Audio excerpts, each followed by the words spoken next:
یہ دنیا کے اسباب، یہ دنیا کے خزانے جن کی وجہ سے آج تم اسلام سے دور بھاگے جا رہے ہو، اپنے دین اور ایمان کی طرف توجہ نہیں کرتے، بلکہ دنیا اور مافیہ کے طرف پڑے ہو کہ یہ بھی میرے پاس آ جائے، یہ بھی میرے پاس آ جائے۔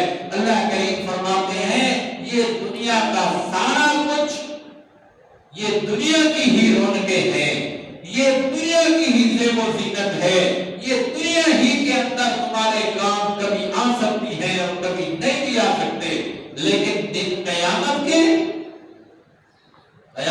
دن ان میں سے کوئی چیز بھی تمہارے کام آنے والی، ہاں قیامت کے دن جو کچھ کام آئے گا، اللہ کریم فرماتے ہیں والباقیات الصالحات، والباقیات الصالحات، جو کام آنے والی چیز ہے وہ نیکیاں ہیں جو باقی رہنے والی۔ یہ مال و متاع، اولاد، جائیدادیں، خزانے، یہ تو زینت الحیات دنیا میں پیچھے رہ جائیں گے۔ والباقیات الصالحات، انسان کے ساتھ جو اگلے جہان جانے والی ہیں وہ نیکیاں۔ اللہ کریم فرماتے ہیں خیر باقیات الصالحات جو ہے وہ بہتر ہیں تیرے رب کے نزدیک، تیرے رب کے ہاں بھی بڑا عزت اور مقام اور مرتبہ رکھتی ہیں، وہ خیر عملا اور امید کے لحاظ سے بھی بڑی بہتر۔ تو دنیا کے مال و متاع، اسباب، اولاد اور جائیدادوں سے امید لگائے بیٹھا ہے۔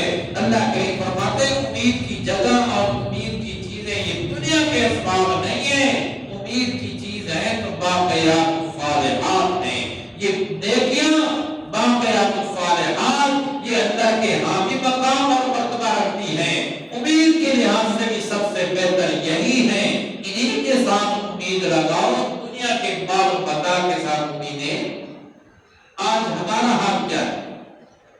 ہم نے سارا کچھ اس دنیا کو ہی سمجھ لیا، ساری امیدیں اسی دنیا کے ساتھ اور دنیا کے اسباب کے ساتھ لگا رکھی ہیں۔ وہ 50 سال کے پلان تیار کر رکھے ہیں، یہ کر لوں گا، یہ کروں گا، یہ کروں گا، یہ کروں گا، اور بڑی بڑی امیدیں لگا رکھی ہیں۔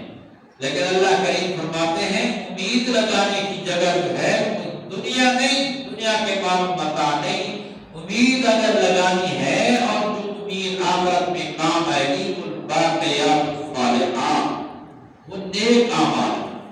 وہ نیک اعمال کیا ہے، اس سے مراد کیا ہے، انشاءاللہ اگلے دن میں بات کریں گے۔